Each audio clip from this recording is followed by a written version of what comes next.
कामचोर बहू।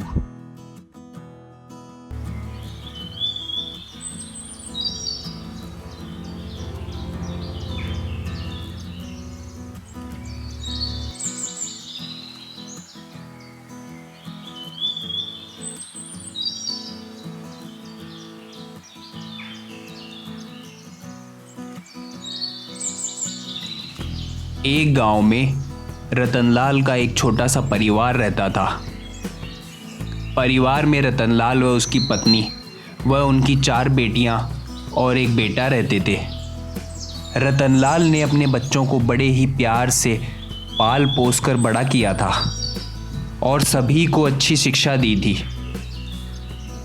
और रतनलाल का सारा परिवार बड़ी खुशी से रहता था। रतनलाल ने अपनी 4 बेटियों की शादी अच्छे परिवारों में बड़े ही धूमधाम से कर दी थी और उनकी 4 ही बेटियां बड़ी ही जिम्मेदारी से अपने अपने घरों को संभाल रही थी। वहीं कुछ दिनों बाद रतनलाल ने अपने बेटे की शादी भी कर दी और अब रतनलाल के घर में रतनलाल व उसकी पत्नी और दोनों बेटा बहू आराम से रह रहे थे।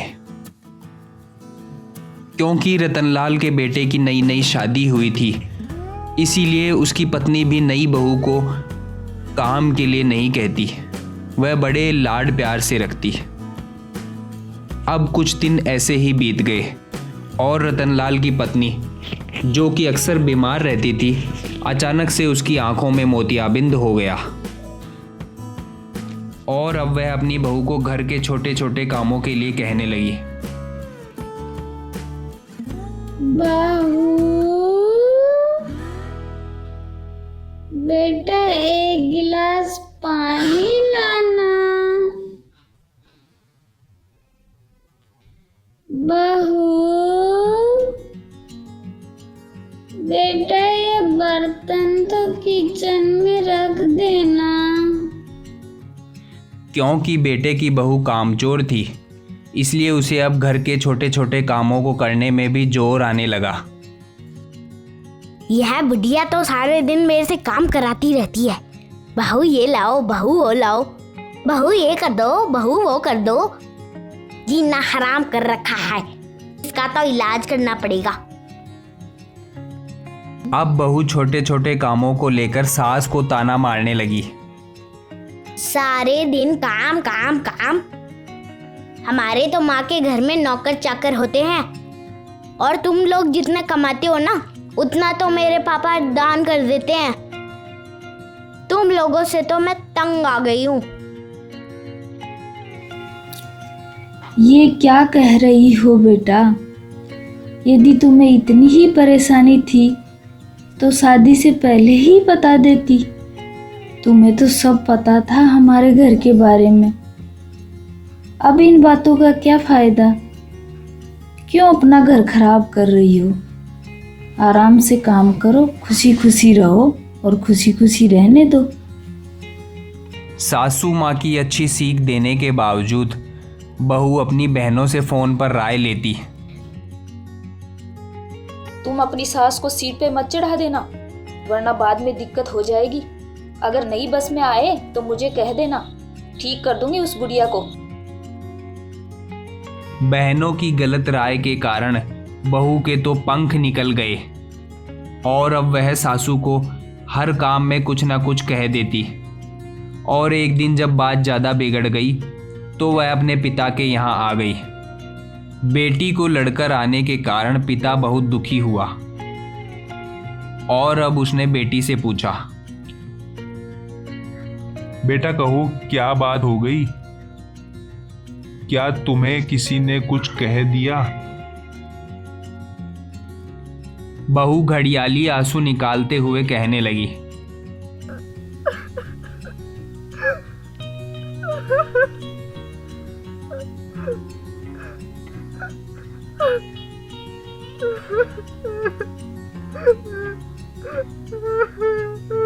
पिताजी, मुझे उन झूठे लोगों के साथ नहीं रहना। वह सारे मुझे मारते पीटते हैं और तंग करते हैं, खाना भी नहीं देते। टीवी भी नहीं देखने देते। लेकिन बेटा, तुम तो बिल्कुल ठीक लग रही हो और काफी तंदुरुस्त भी लग रही हो।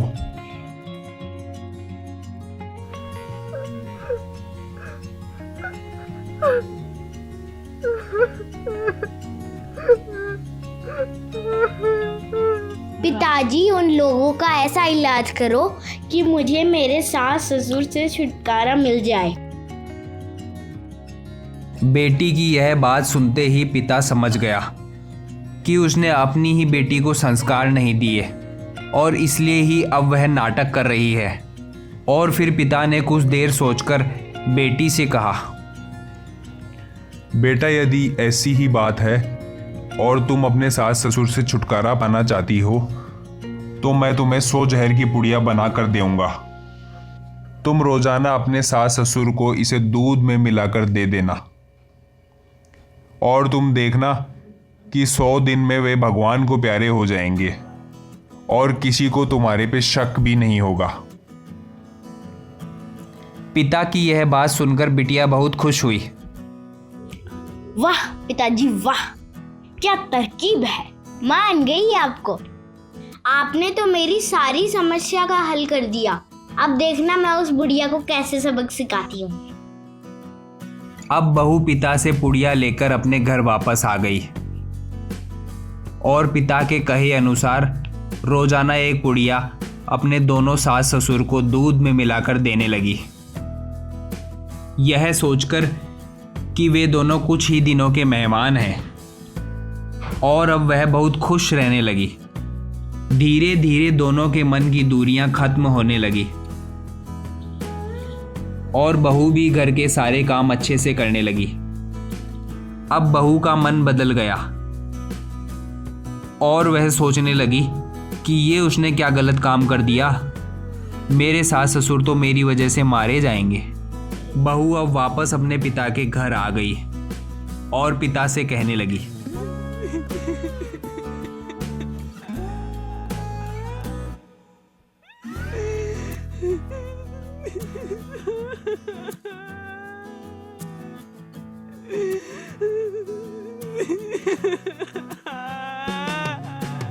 पिताजी, यह मैंने क्या कर दिया। मेरे सास ससुर तो बहुत अच्छे हैं और मैंने उन्हें जहर दे दिया।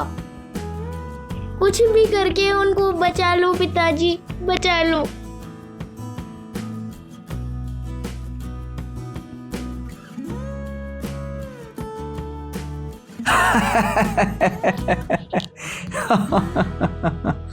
बेटी, मैं जानता था एक दिन तुम यही आकर कहोगी। मैंने तुम्हें जो जहर की पुड़िया दी थी वो जहर नहीं, हाजमा ठीक करने की दवा थी।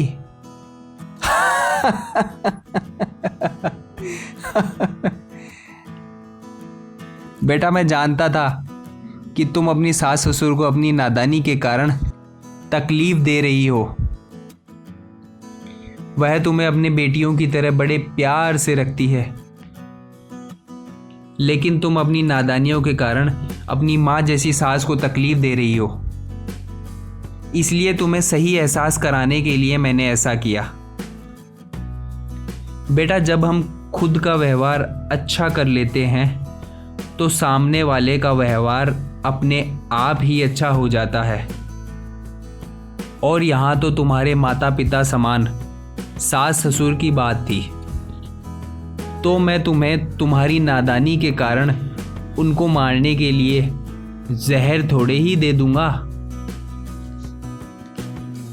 और देखो, केवल 50 दिन ही हुए हैं और तुम्हारा वही घर अब ठीक हो गया है जो तुम्हें खराब लग रहा था।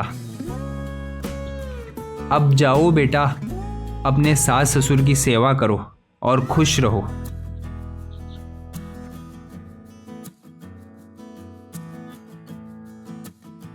पिता की यह बात सुनकर बेटी की आंखों में आंसू आ गए और उसने पिता को गले से लगा लिया